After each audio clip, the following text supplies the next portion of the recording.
Good evening, I'm Ray Addison in the GB Newsroom. Pope Francis has paid tribute to former Pope Benedict, who passed away this morning, aged 95. The pontiff described his predecessor as noble, kind and a gift to the Church. Earlier, King Charles sent his condolences, recalling Pope Benedict's constant efforts to promote peace and goodwill. Pope Benedict became head of the Catholic Church in 2005. In 2013, he became the first pope in 600 years to step down, citing ill health. Former Archbishop of Canterbury, the Most Reverend Dr. Rowan Williams, spoke to us about Pope Benedict's visit to the UK. The first time that a pope had officially visited the United Kingdom, certainly the first time that Pope and Archbishop had stood together at that shrine. And for me, it was a moment of extraordinary depth to be alongside this very, very great, very substantial man and be able to pray together and, if you like, to discover our unity at the deepest level. 4 Lionesses who won the Women's Euros earlier this year are among those recognised in the New Year honours list, the first to be issued by King Charles. Captain Leah Williamson has been made an OBE, whilst Lucy Bronze, Beth Mead and Ellen White have been given MBEs.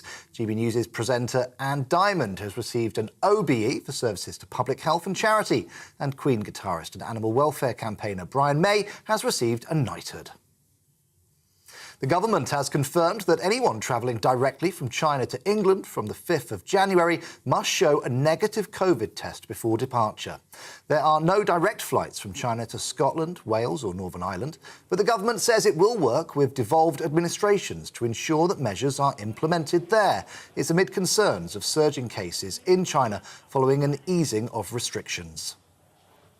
Russia's defence ministry says 82 of their soldiers who were captured by Ukraine have now been released in the latest prisoner exchange between the two sides. Ukraine is yet to comment on the claims. Meanwhile, the mayor of Ukraine's capital, Kyiv, says 10 explosions have been heard in the city after air raid sirens were sounded in every region of the country. And New Year's celebrations are well underway in many parts of the world. This is the scene live in Dubai as the UAE becomes the latest country to welcome in 2023. They're celebrating with a huge firework display at the world's tallest tower, the Burj Khalifa, in downtown Dubai. And on DAB Plus Radio, this is GB News. Back with more at the top of the hour.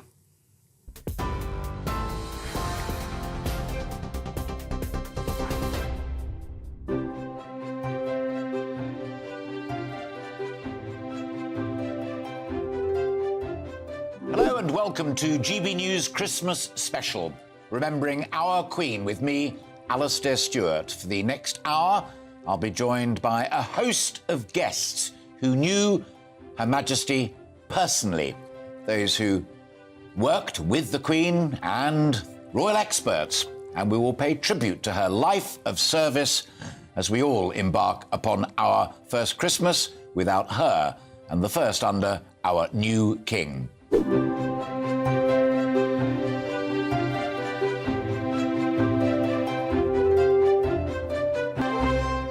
So of the late Queen, to say that she was a constant in my life is no exaggeration. I was born in the year of her accession, 1952. I reported on her death, on the winnings of several of her offspring and the birth of her heir's heir. I met her quite a few times in a personal capacity and on charitable duties. She was charm and elegance personified. But her visit to my beloved Ebony Horse Club in Brixton captured for me who she really was as a person and what she stood for.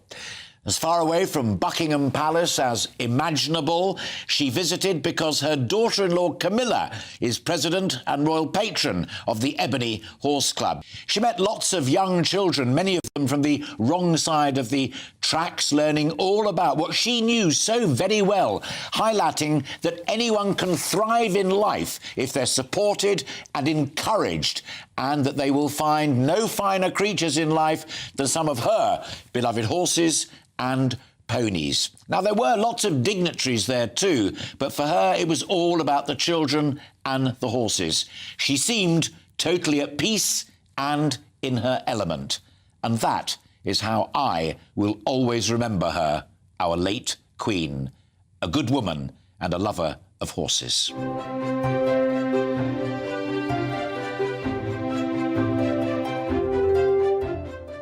Giles Brandreth, friend of the royals who met the Queen on several occasions. His new biography offers insight into the intimate life of Queen Elizabeth, including how she dealt with the death of her own beloved husband, Philip.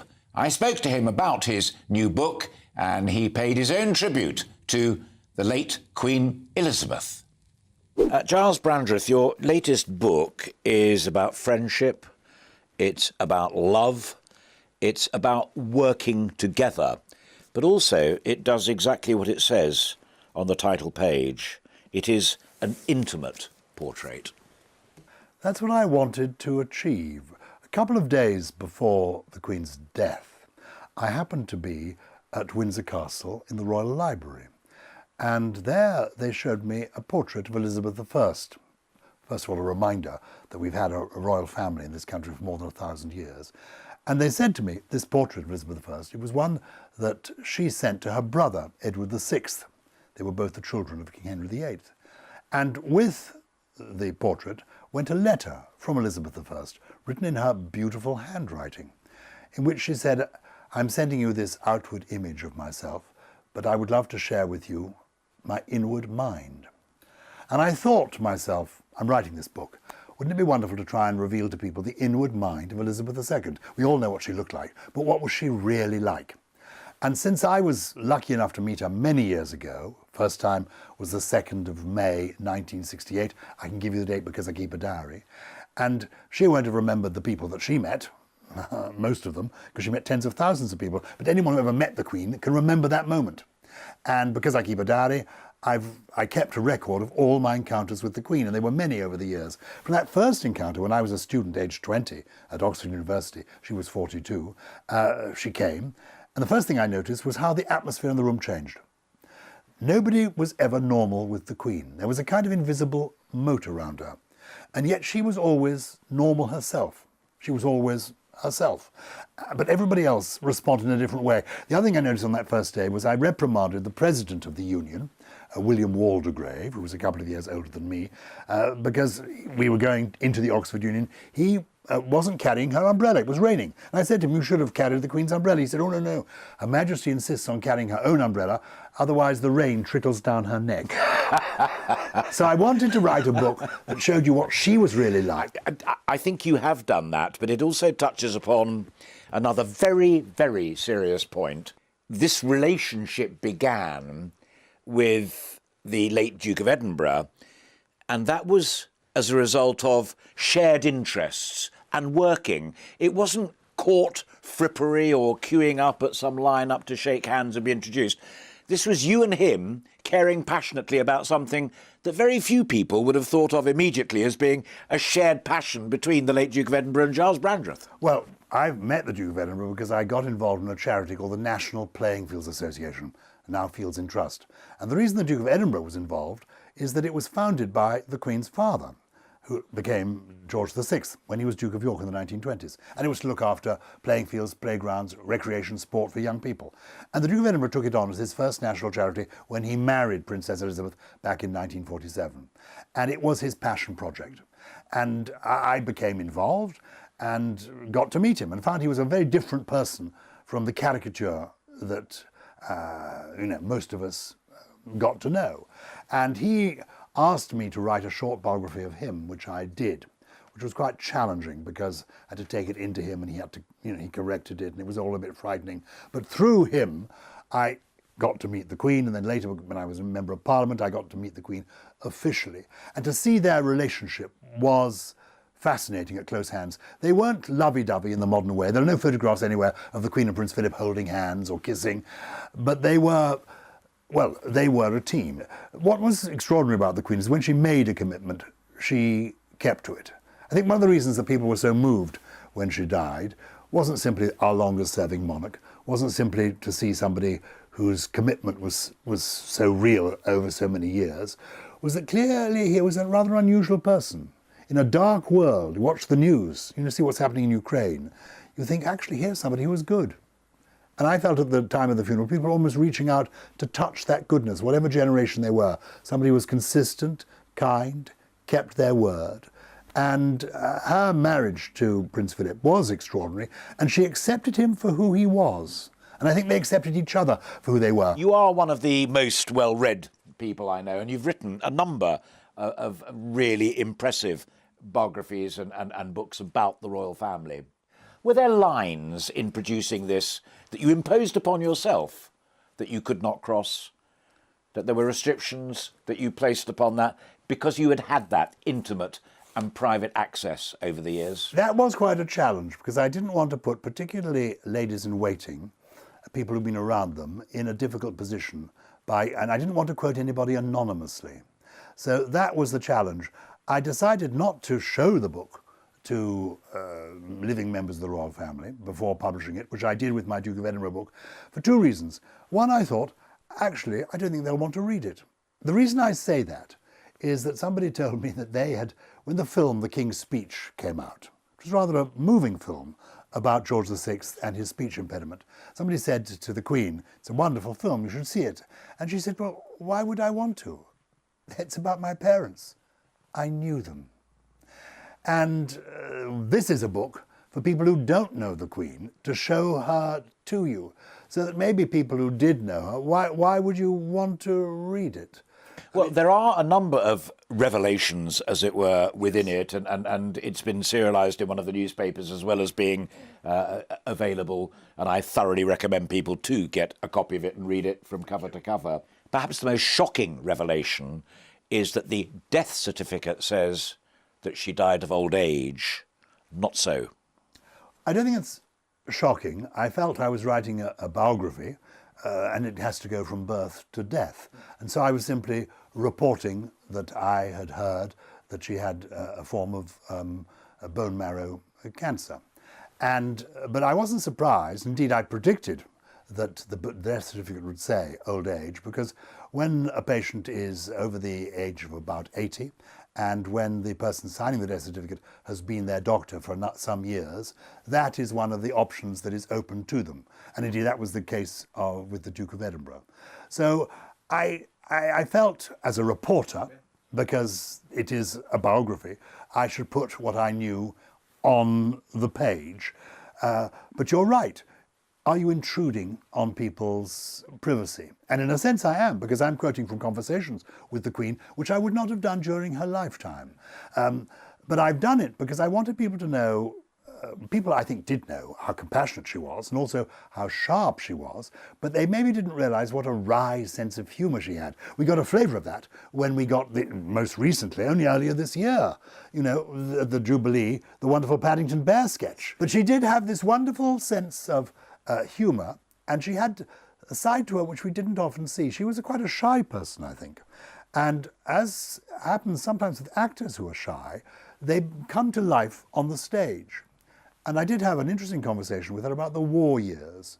And she talked about her father during the war. Her father was the really important person in her life. And incidentally, at the anniversary of his death, he died from cancer, she would always, or almost always, on that particular day or around then, visit a cancer hospital or a hospice. She was very aware of that all her life. So for her, the war years, her father at Windsor, her father leading the country, Winston Churchill, these were important figures. But privately, what she loved were the entertainers who came to Windsor Castle to entertain the royal family. I wanted the book to make people smile, laugh, realise who she was. She had a sense of humour, but she wasn't frivolous. She took serious things seriously. And you mentioned how she'd met everyone. Yes. And she was very careful. She would never betray who she liked most, because she was very even-handed. Two things to say to you. One is, I remember going to the Royal Variety Show with her, sitting in the Royal Box. And the Duke of Edinburgh, if he liked an act, would be loud in his applause, and then he'd look at the programme and say, "Oh, not Elton John again." But the Queen was very even-handed, gave everyone the same amount of applause. And I said to her at the interval, "You seem to enjoy the first half very much." She said, "Well, I did." I said, "You seem to enjoy every act equally." "Did you?" And she said, "Well, perhaps not entirely, but I like to applaud everybody in case, because this is on television, in case their families are looking." Oh, She actually, that's really considerate. She was very thoughtful like that. And the only exception I found when trying to tease out of her who that she'd met that was particularly interesting or memorable, and she had met everybody, from Marilyn Monroe and Frank Sinatra through to Madonna and even Vladimir Putin. She'd met everybody. The one exception to mentioning somebody that she would give would be Nelson Mandela. And she admired him so much, and she said this, because he had emerged from 27 years in prison without any rancour. You wrote several very moving pieces when she died, and obviously the book is now here before us, and people will reflect upon the content of it. But I'm going to eyeball you as an old chum and simply ask you this. What is your personal tribute to her? What I think is remarkable about the Queen is that it's her personality, her nature, her values that we want to remember and cherish. When she died, there were in London on that day for her funeral more heads of state, more prime ministers, more presidents than had ever gathered in any one city before at any one time. When Queen Victoria died, the world mourned. She was then our longest reigning sovereign. But she had executive power. She could do things. The Queen couldn't do anything. The Queen could only be what she was. And, when Queen Victoria died, we were the #1 country. Now we're the 21st most populous country in the world, 6th largest GDP. And yet, that woman personified the best of British. So, what's not to be grateful for? And to have lived such a long life, and to have been so consistent, to have been an exemplar of goodness, well, it's fantastic. You said earlier that she was very clear in conversation with you and others that she owed so much to her father, who she adored, but the philosophy, the rules of engagement of the job, she got a lot of it. It struck me very powerfully from the moment of Charles becoming King Charles III that he drew so much from his mother. I mean, that very first speech to the nation she could have written, it was an echo of one of her most famous speeches, and it was remarkable. Was that recognition of what you can learn from Mater and Pater and pass down through the generations perhaps one of her greatest gifts to him? Well, I think the way the transition has happened has been brilliant. I mean, he hit the ground, not running, but obviously mourning, and yet he said all the right things on the first day. And I thought, yes, it's going to be all right. And also he made it crystal clear that he was going to be a constitutional monarch. Nothing ever is, set in stone. There will be changes. But basically, he is taking on from her, just as the Queen Consort is taking on from the Duke of Edinburgh. At that birthday lunch that I referred to, she said that she was going to follow his rule. Look up, look out, say less, do more, get on with the job. That's what they're both going to do. And I wish them all the best of luck. May I just say thank you for your friendship and loyalty over many, many years, and for your kind support of GB News, upon which you appear as often as we ask you to, which is lovely. And may we wish you a very happy Christmas. And I'd like to wish you a very happy Christmas, a peaceful New Year, and whichever of us two lives the longest will be there to make the tributes. So if Alastair goes before I do, I shall be saying some very nice words about him. But if I go before you do, I shall be delighted to reciprocate or get just a little ahead of him. But I'm not going to open a book on the odds. Giles Brandreth, God bless. Thank you so much.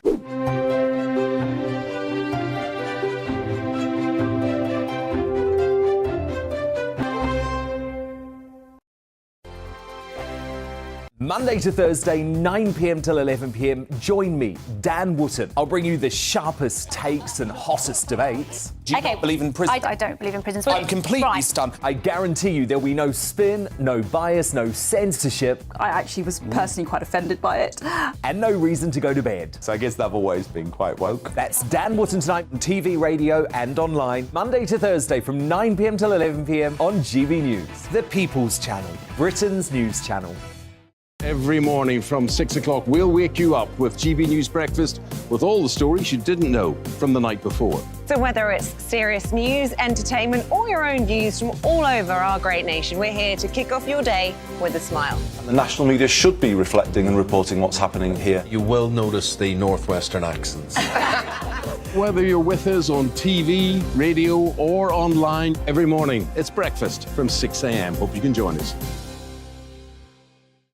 Join me every Sunday at 6 p.m. for Gloria Meets. In exclusive interviews, I'll be finding out who our politicians really are and what they really think. It's something that you would never want anyone to suffer. I didn't know what channels there were. I didn't think I'd be believed. I must have weighed about 7 stone and I'm 5'8". My instincts was to sort of cover this up. I mean, clearly that was a mistake. Join me every Sunday at 6 p.m. on GB News, the People's Channel. Britain's news channel.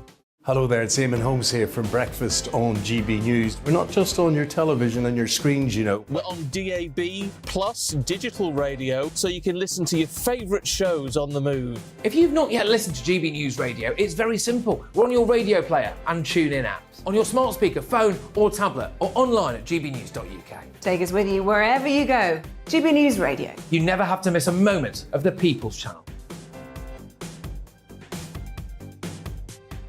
My name's Tom Harwood and join me 9:30 a.m. every weekday for The Briefing, your one-stop shop for everything you need to know about what's going on in politics today. I wonder if this is a deal that might need to be like the biscuits in this factory, twice baked. Is there not an opportunity here to win out against the extremes? Tom Harwood, GB News. What are you going to do about it?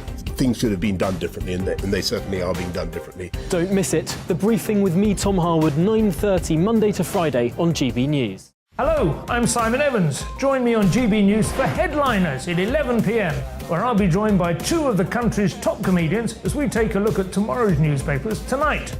If it's a big story, we'll be covering it, I guarantee, but we'll also have some fun along the way. That's GB News Headliners at 11 p.m. We won't put you to sleep, unlike some of the other paper review shows out there. So join us, 11 p.m, 7 nights a week.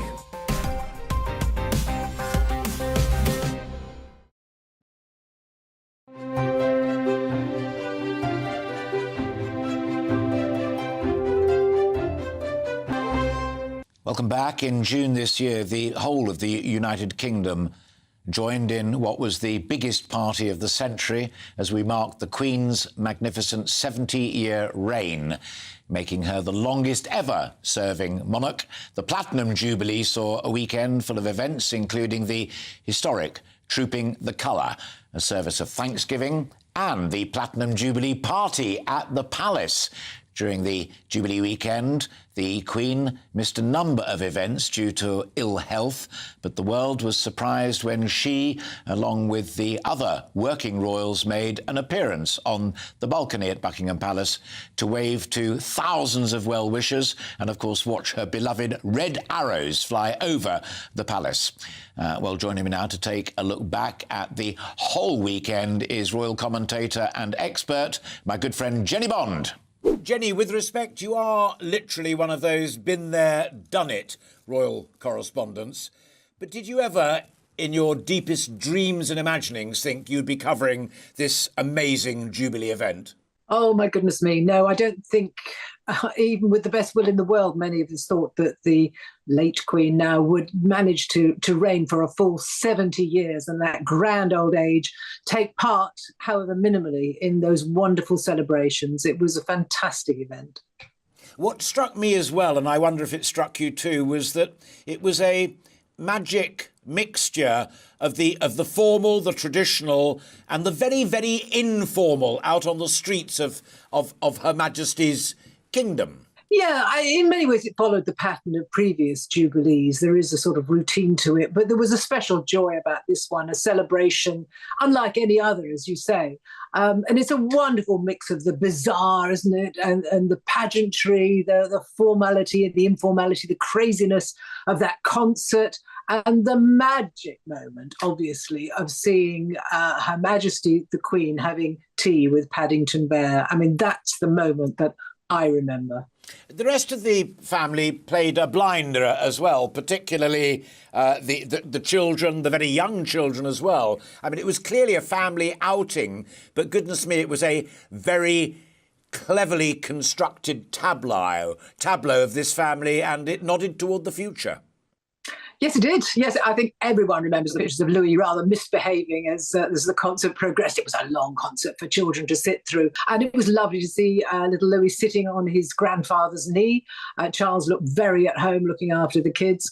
And as you say, we saw the core members of the family there at many of the events. And the concert, we saw the extended family, actually. We saw Mike Tindall, didn't we? And he was joking around with George. So it was a delightful event. Made entirely, I think, by that tableau of the Queen with Paddington Bear, and that she had kept a secret from her family and everyone. So when they saw her come up on screen, pulling a marmalade sandwich from her bag, they were absolutely gobsmacked. One other thing I wanted your thoughts on, and I suspect that it did have the late Queen's fingerprints all over it, and that was the imagery of the family in the sense of an heir apparent, and an heir presumptive. Here they are.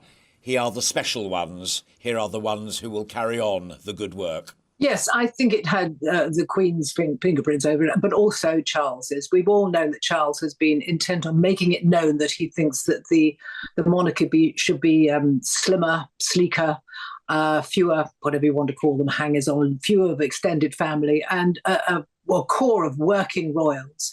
And within that, a core of the immediate successors to the throne. And as you say, that was the emphasis. Time and again, we were seeing those absolute key members in direct line of succession to the throne. And that's the message that was put across. There's plenty of them now. The succession is certainly guaranteed because Charlotte can take over, if necessary, obviously, if anything, God forbid, happened to George. And then we've got Louis. So we've got the kings and maybe queens in succession sort of firmly there. Let me finish with the personal, because obviously with the death of the Queen, he not only became the king, a job for which he had been waiting a very long time, but he also became the head of the family. And at this time of year, we all know that for the royal family, it's as important, perhaps even more important, than for ordinary families up and down the land. How do you imagine it will be for them trying to host and enjoy and celebrate this first Christmas without the matriarch? Well, it is going to be a difficult Christmas for them. They're going to gather at Sandringham, most of them. I don't think Harry and Meghan will be there, but the rest of them are going to gather at Sandringham. And obviously there will be that empty chair. Whether they'll actually leave it empty, I don't know. But the absence of the Queen obviously will be keenly felt, not just by the family, but when we watch them go to church. We've been so used to the image of the Queen arriving lately in a car and just being there at the head of the family. And now that's Charles. It's a bit of a poison chalice, really, because it's quite a troubled family in so many ways, as we've seen in recent weeks and months. But that is his job now, not only to be our head of state, but head of that family. And Christmas hopefully will be a time when they put any difficulties behind them, get round the table and tuck into their turkey. Let us hope so indeed, and wish them well. And Jenny, thanks for all of your kindness, friendship and support over the year. May we at GB News also wish you a very happy Christmas and a peaceful New Year. Jenny, thank you so much for your time. You too. Thank you.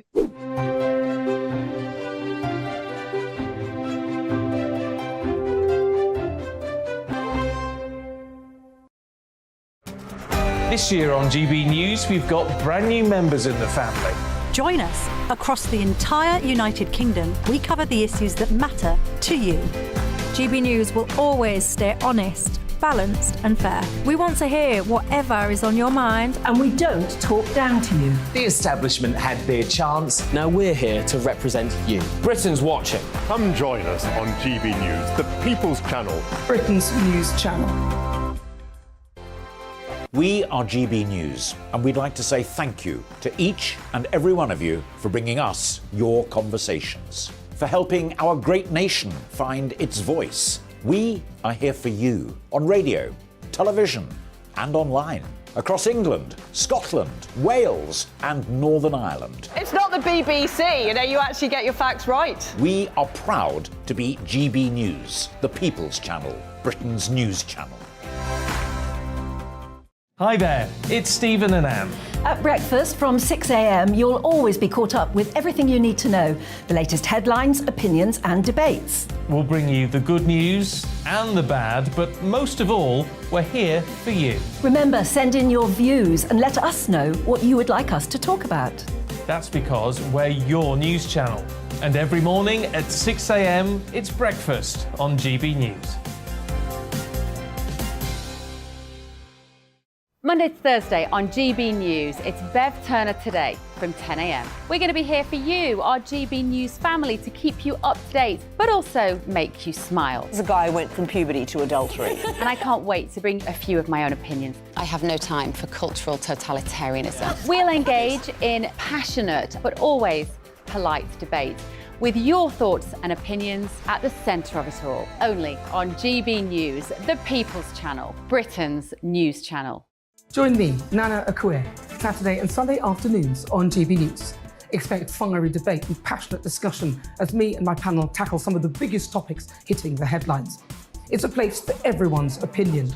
No one gets cancelled, but no one gets an easy ride. Oh, she's on it today! Be ready for conversations that are fierce, frank, and of course, fun. Every Saturday and Sunday afternoon from 4 p.m. on GB News, the People's Channel. Join my show Farage, 7 p.m. till 8 p.m. Monday through Thursday, and there you will get opinion, analysis, debate, and I'll cover stories that nobody else dares to touch. You've been cancelled. Join the club. Oh my goodness me! And then for the last 15 minutes, talking pints. We're over a drink. We have a civilised conversation with someone. We very often disagree, but we do it in a grown-up way. Come and join me on Farage. We are GB News, the People's Channel. And right across the United Kingdom. You can find us on Sky Channel 512. Virgin Media Channel 604. Freesat Channel 216. Freeview Channel 236. And YouView Channel 236. You can also take us with you on DAB Plus Radio. With the GB News app and at the website gbnews.uk. We're absolutely everywhere. Come join us on GB News, the People's Channel, Britain's news channel.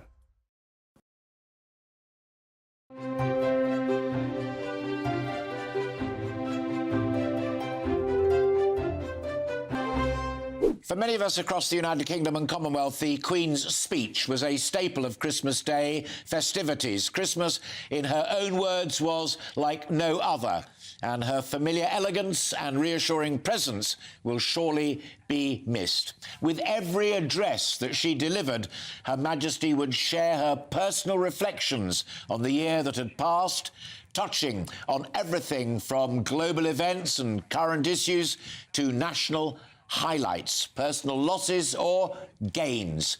She gave thanks and always managed to inspire, motivate and touch the hearts of all of us. They were truly her speeches, and she decided on everything that went into them, even down to the little photographs that appeared beside her every year. To give us an insight and a reflection upon all of that, I caught up with Her Majesty's former press officer, Dickie Arbiter, who witnessed firsthand how they were written, produced and delivered. You were one of the consummate professionals in communicating what the Queen was doing, why she was doing it, what the significance of it was. But when the moment came for her to speak directly to the nation, it was always a moment of significance. It was always a moment of significance. And I think we need to put this into context, because you say when she was ready to speak to the nation. She wasn't just speaking to the nation, United Kingdom. This is the Queen's Commonwealth Christmas message. So she was speaking now, today in 2022, the King will be doing it to 54 nations, because it was reaching out to the Commonwealth in much the same way as her grandfather did in his first Christmas message in 1932, reaching out to the Empire. It was his way of getting out there, and it was the Queen's way in her life of getting out to the Commonwealth, in her own words. Was there a formula in terms of content? You mentioned, importantly, the Commonwealth, but did the late Queen have a list of, these are the 5 things that must be included in a monarch's Christmas address? The Queen was always fastidious about what went into the address. Religion was key to it. She was a very religious person, not just because she was Supreme Governor of the Church of England. She was a religious person. She was brought up with religion, and that carried her through her life. The family was important in terms of a message there. The separation of families, be it through conflict, be it by being on duty, or being by demise, was also very important to her. So they were key elements to these Christmas messages. I should add here and now, they were her Christmas messages. She wrote them. Yes, she would get a bit of feedback from Prince Philip. She would always bounce ideas off him, but it was the only time of the year where she could express in her words and not somebody else's, like State Opening of Parliament, which was Downing Street's speech. The other thing I picked up, and I'm not breaching any confidences at all, but from senior people who were involved on occasion in recording the television one, was that she was an absolute stickler for what we'd call set dressing, and which pictures were either on the table or the desk or imagery that was in the background, and she wanted to make absolutely crystal clear that what she wanted was there and that it could be seen properly because it was there for a purpose. It was there for a purpose. It was her message, and therefore her message, the set, had to be dressed properly. It was very important to the late Queen that the setting was absolutely right. The photographs were important to her because it wasn't a case of who was in and who was out. It was just something that had to fit the ambience, to fit the message. I mean, for example, when William and Catherine got married in 2011, there were pictures of them on her desk, quite rightly so.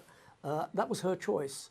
And people sort of looked into it and thought, oh yeah, she's sending out a message here. Well, if you interpret a message, then so be it. As far as she was concerned, her message, her dressing. Yes.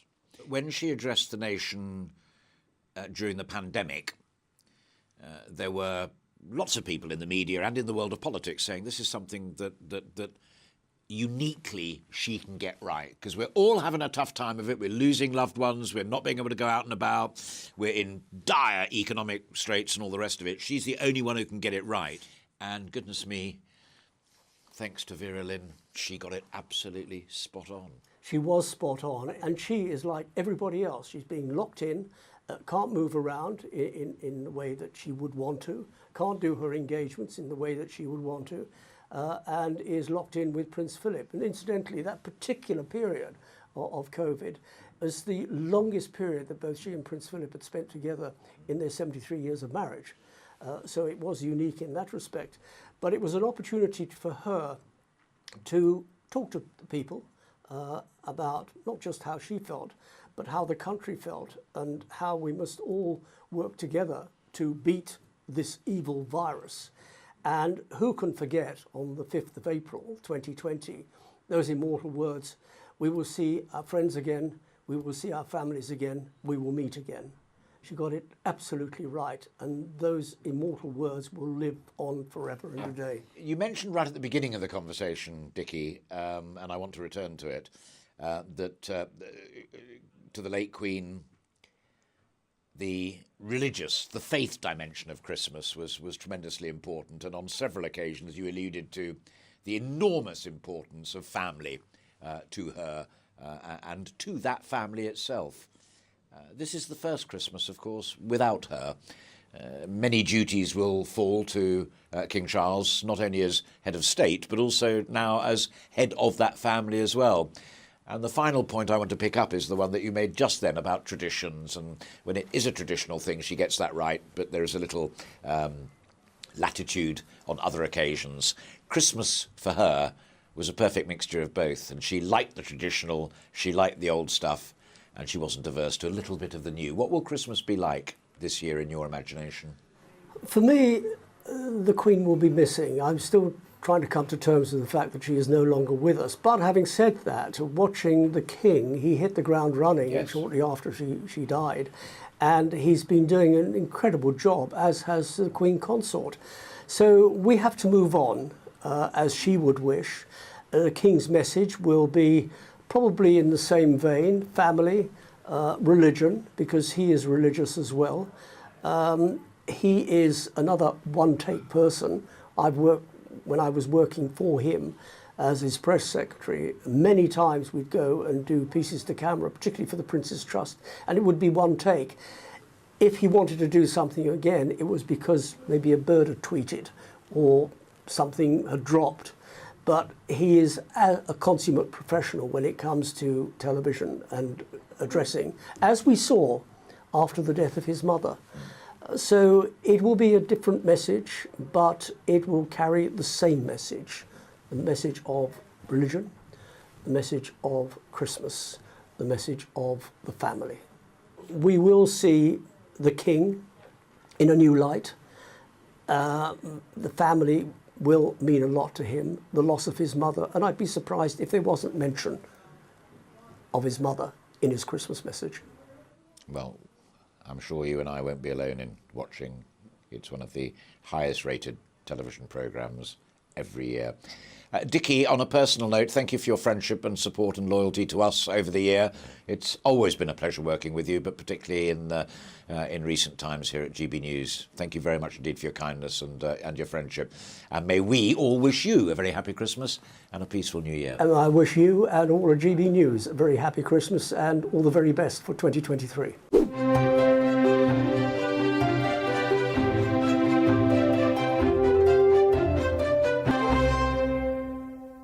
We are GB News, the People's Channel. And right across the United Kingdom. You can find us on Sky Channel 512. Virgin Media Channel 604. Freesat Channel 216. Freeview Channel 236. And YouView Channel 236. You can also take us with you on DAB Plus Radio. With the GB News app and at the website gbnews.uk. We're absolutely everywhere. Come join us on GB News, the People's Channel, Britain's news channel. Monday to Thursday nights on GB News. At 6, it's Dubes & Co. 7 o'clock, Farage. At 8, join Mark Stein. And at 9, Dan Wootton Tonight, followed by Headliners. On TV, radio and online. This is GB News. Here on GB News Live, we'll be keeping you in the picture, finding out what's happening across the country and finding out why it matters to you. We'll have the facts fast with our team of reporters and specialist correspondents. Wherever it's happening, we'll be there from 12 noon on TV, radio and online. GB News, the People's Channel, Britain's news channel. Hello, I'm Michelle Dewberry, and you can join me every weekday 6 till 7 on Dubes & Co. Me and my panel will get stuck right into the day's events, and I can tell you, in fact, I can warn you, expect some robust debates, some strong opinions and perspectives from both sides of the fence. It's about you at home as well. I love to read out all of your comments, or at least as many as I can. So join me, Michelle Dewberry, Monday to Friday, 6 till 7 on Dubes & Co. We are GB News, the People's Channel. Why not take us home with you by visiting the GB News shop at gbnews.store. You'll find all the official merchandise, a really good present actually for yourself, your friends or your family. We ship across the UK mainland at no extra cost. GB News, the People's Channel. I'm Mark White. As GB News Home and Security Editor, I cover those key issues that are so important to you. Our authorities, our communities doing all they can to combat violent crime. With the public services under unbearable strain, why are we still failing to control our borders? Defence, the first priority of any government, has been continually hollowed out. Can we trust our politicians to protect the armed forces? Join me, Mark White, on GB News. We are GB News, right across the nation. You can get us on television, on radio, on digital. We're absolutely everywhere. Amazing! You see, amazing! You remind me of me in the European Parliament. But here's the most important bit. We are not part of the mainstream establishment. We think and speak just like you do. We are the People's Channel. Magnificent. That's really, really thoughtful. Come and join us on GB News, the People's News Channel.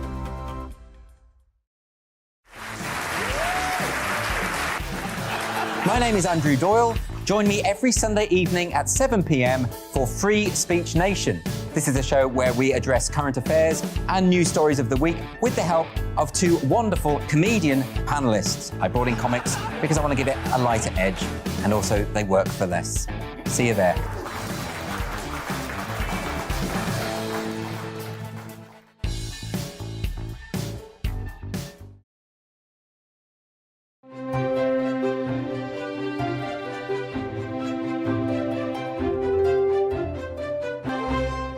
On the evening of Thursday, the 8th of September, Buckingham Palace announced the death of Her Majesty Queen Elizabeth II. It said Her Majesty died peacefully at her Scottish estate in Balmoral, where she spent a lot of her time. What followed was 10 days of state mourning. History was made as we watched the Queen make her final journey from Scotland to London. Queues upon queues across London were formed so that the public could pay their personal respects to Her Majesty as she lay in state in Westminster Hall. We watched on as the grieving family paid their own respects as well through the vigils they held, and then we all came together on the day of the funeral as a country and across the globe said farewell to our beloved Queen. The death of the Queen marked the end of the longest ever reign of a British monarch and the beginning of a new era under King Charles III. We were all witnesses to history as for the first time ever, the proclamation of our head of state was televised. I caught up with royal historian David Starkey, who sat beside me for the majority of our coverage of the death of Queen Elizabeth here at GB News. How did David Starkey feel personally when he heard that Queen Elizabeth II had died? Dare I say what I really felt? Not much. I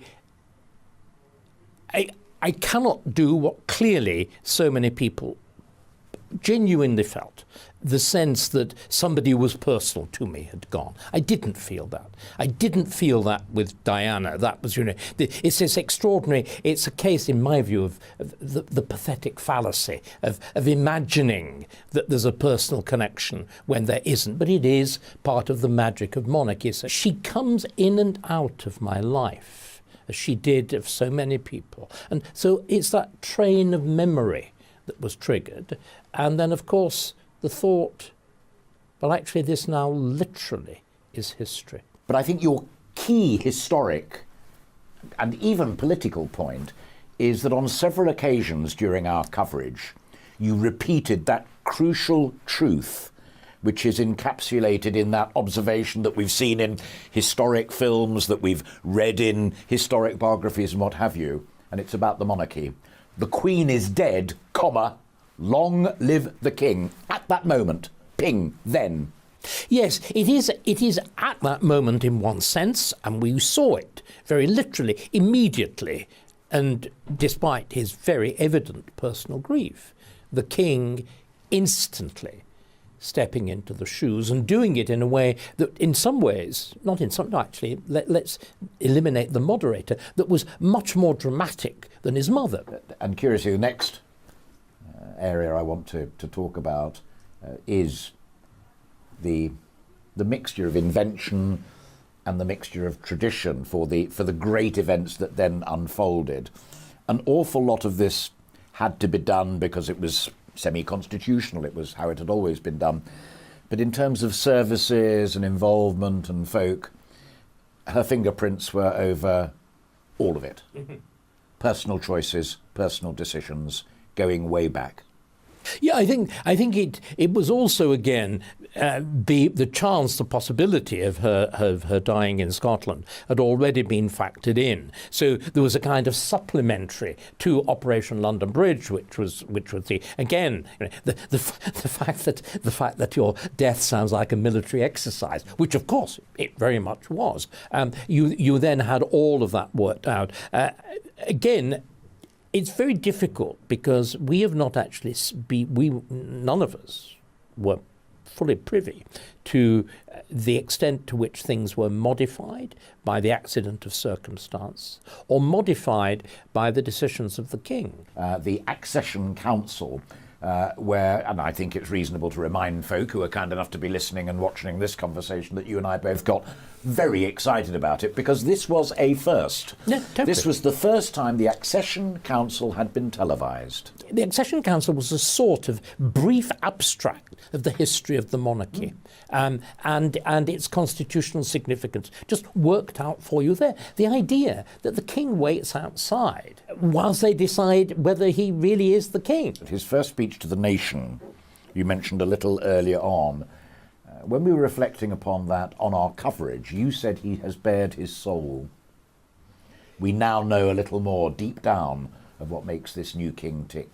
I felt that strongly. I mean, he said things that he'd no need to say. They were very wise that he said them, but he made clear his awareness of the fact that many people had felt that he had overstepped his role as prince. He offered a direct assurance that he understood that being king was different.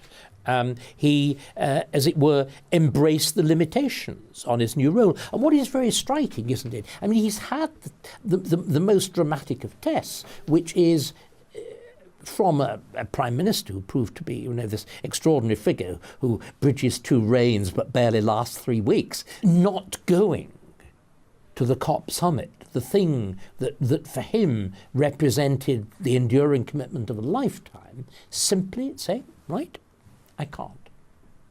And that seems to me, again, to be a remarkably dramatic embodiment of I think, his self-awareness. I want to take you back to the Great Hall of Westminster, not for the King's speech, but for the lying in state there, the London lying in state. We've talked about the one at St Giles's already. We were both deeply moved by that for a whole range of reasons.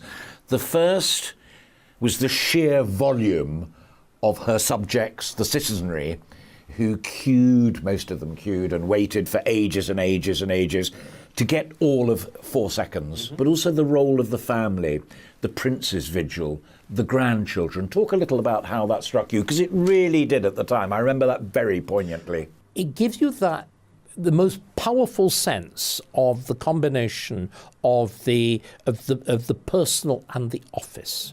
And one of the things, again, that strikes you repeatedly through this is, and I speak as an atheist, people have a longing for a meaning that goes beyond themselves, that gives some sort of structure to their life, their family's life, their country's life.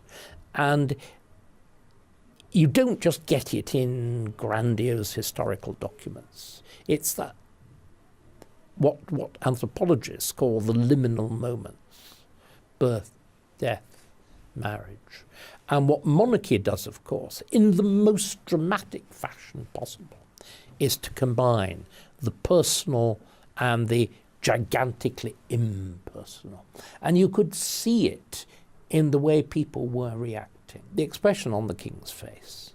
I mean, I think there were times when I felt one should be inured to it, and particularly having been on both sides of the television camera.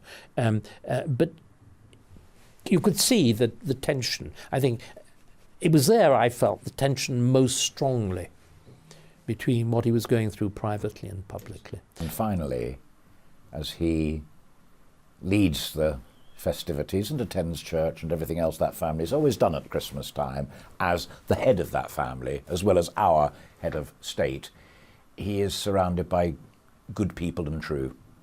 He is. He's also surrounded by family attention. Christmas traditionally is a time, and the fact that the tensions with one of his sons, that I think we should all feel rather sad about. I think it is sad. It is a blemish. It's a flaw. And it's a pity that it's been as brutally exploited as it has. The Queen is now buried alongside her beloved husband, Prince Philip, her mother and her sister in the King George VII Memorial Chapel in the grounds of Windsor Castle. And there we have it. You've been watching Remembering Our Queen with me, Alastair Stewart. We will always remember her, despite this year's highs and lows. We have much to look forward to in 2023 under our new monarch. Thank you very much indeed for joining us, and I'll see you in the new year.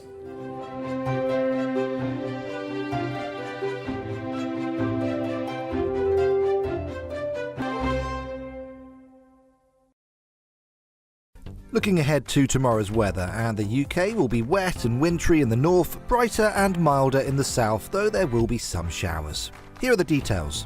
Starting off across Scotland, and here it'll be a cloudy and wet start to the new year with outbreaks of rain, sleet and snow, and some icy patches too. Also cloudy and wet for much of Northern Ireland. Here too there may be some sleet or snow, though mostly confined to the hills. Heavy showers to watch out for across northwest England. As these push through on the brisk winds, we could have some very strong gusts. It's going to be a similar picture as we look across Liverpool and into Wales. Here the overnight clear skies will give sunny spells through the morning, but also some squally showers. Meanwhile, the weather for the East Midlands first thing on New Year's Day is looking dry and often sunny for most, albeit quite blustery with temperatures down a touch on some recent days. That's the story as well across East Anglia. Whilst it will be a dry and bright start, showers will push in during the day with temperatures rising into double figures. Plenty of showery rain for more southern counties first thing on Sunday. The strong winds will gradually ease through the day, though some of the showers will be heavy. The showery rain, sleet and snow will continue for northern parts, drier and brighter further south, though some showers in the southeast. And that's how the weather is shaping up during tomorrow morning.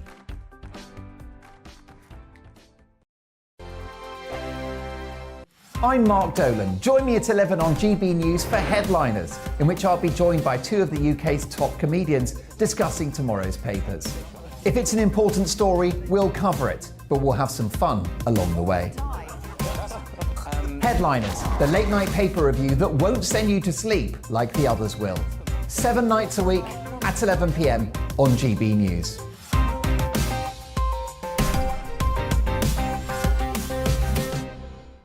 Monday to Thursday nights on GB News. At 6, it's Deebs & Co. 7 o'clock, Farage. At 8, join Mark Stein. And at 9, Dan Wootton Tonight, followed by Headliners. On TV, radio and online. This is GB News. Monday to Thursday, 9 p.m. till 11 p.m. Join me, Dan Wootton. I'll bring you the sharpest takes and hottest debates. Do you not believe in prison? I don't believe in prison. I'm completely stunned. I guarantee you there'll be no spin, no bias, no censorship. I actually was personally quite offended by it.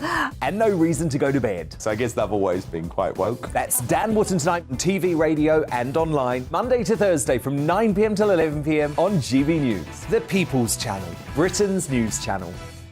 Join me, Lawrence Fox, on GB News. Frank, fun, fearless and sometimes serious. Much as I love a Friday night punch-up, what I really want is a battle of ideas. I want to look at things differently. I want to hear different voices and engage with your unique experiences. Every Friday at 7 p.m. on GB News. Hello, I'm Esther McVeigh. And I'm Philip Davis. Whether you're watching or listening on TV, online or on radio, we handpick the latest stories, debates and expert opinions for your weekend. So whether that's politics, news or showbiz, we've got it covered. Join us every Saturday morning at 10 o'clock on GB News. Join me every Sunday at 6 p.m. for Gloria Meets. In exclusive interviews, I'll be finding out who our politicians really are and what they really think. It's something that you would never want anyone to suffer. I didn't know what channels there were. I didn't think I'd be believed. I must have weighed about 7 stone and I'm 5'8". My instincts was to sort of cover this up. I mean, clearly that was a mistake. Join me every Sunday at 6 p.m. on GB News, the People's Channel, Britain's news channel. Hello there, it's Eamon Holmes here from Breakfast on GB News. We're not just on your television and your screens, you know. We're on DAB plus digital radio, so you can listen to your favourite shows on the move. If you've not yet listened to GB News Radio, it's very simple. We're on your radio player and TuneIn apps, on your smart speaker, phone or tablet, or online at gbnews.uk. Take us with you wherever you go. GB News Radio. You never have to miss a moment of the People's Channel.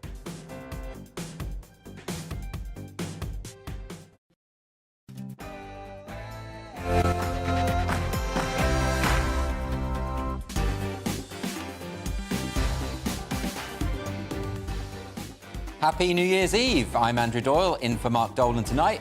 We've got a great show lined up as we ring in the new year. We'll take a look at whether the BBC is guilty of promoting a partisan agenda after a review found that they were filling shows with left-wing ideology. Plus, after the New Year's honours list was released with a few questionable names making the cut, is it time for reform? My all-star panel will be debating that and more throughout the show. And we'll bring you a first look at tomorrow's front pages as we get them. But before all that, here's the news with Ray Addison.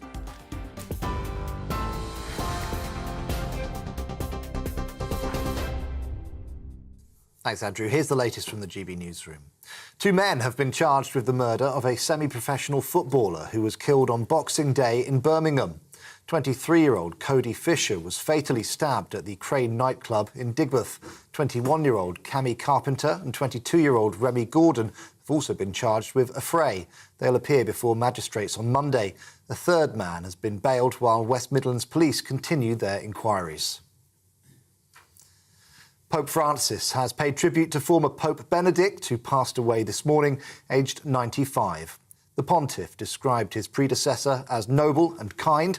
Earlier, King Charles sent his condolences, recalling Pope Benedict's constant efforts to promote peace and goodwill. Becoming head of the Catholic Church in 2005, Pope Benedict stepped down in 2013, the first pope to do so in 600 years. Former Archbishop of Canterbury, the Most Reverend Dr. Rowan Williams, spoke to us about Pope Benedict's visit to the UK. The first time that a pope had officially visited the United Kingdom, certainly the first time that Pope and Archbishop had stood together at that shrine. And for me, it was a moment of extraordinary depth to be alongside this very, very great, very substantial man and be able to pray together and, if you like, to discover our unity at the deepest level. 4 Lionesses who won the Women's Euros earlier this year are among those recognised in the New Year honours list, the first to be issued by King Charles. Captain Leah Williamson has been made an OBE, whilst Lucy Bronze, Beth Mead and Ellen White have been given MBEs. GB News presenter Anne Diamond has received an OBE for services to public health and charity. And Queen guitarist and animal welfare campaigner Brian May has received a knighthood. The government has confirmed that anyone travelling directly from China to England from the 5th of January must show a negative COVID test before departing. There are no direct flights from China to Scotland, Wales or Northern Ireland, but the government says it will work with devolved administrations to ensure measures are implemented there too. It's amid concerns of surging cases in China following an easing of restrictions there. France, Spain and the US have also introduced similar rules. And over in Yorkshire, Scarborough Council have been forced to cancel tonight's New Year's Eve celebrations thanks to an unexpected visitor, an Arctic walrus. It's thought to be the first time one's been spotted in the county. The animal has drawn crowds to the harbour on New Year's Eve. Wildlife experts say he's likely taking a break before continuing his journey north. We're on TV, online and on DAB+ radio. This is GB News. Back now to Andrew.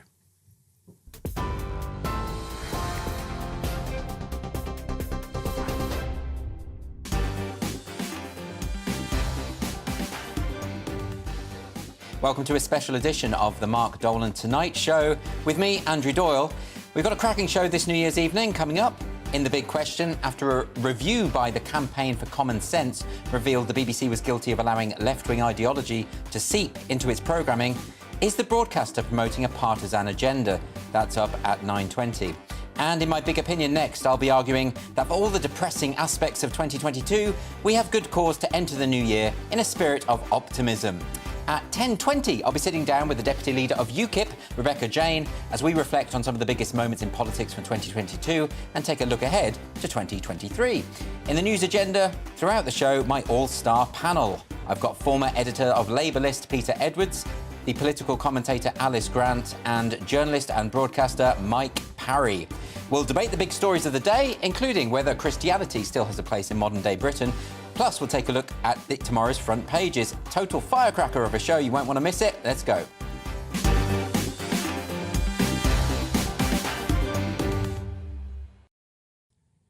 There is no sadder sight than a young pessimist, except an old optimist. I think it was Mark Twain who said that. It certainly sounds like the sort of thing he would have said. But is it the case that optimism is a folly, something we ought to grow out of? With all the terrible news this year, it's very easy to be negative about the state of the world.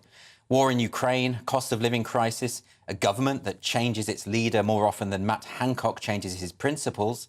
But for all that, and given that it's New Year's Eve, I thought it might be a good idea to take the optimistic approach, to focus on the positive outcomes of 2022, and there have been a few. First, let's start with the state of free speech in this country. Now, for a long while, our police force was routinely investigating citizens for non-crime.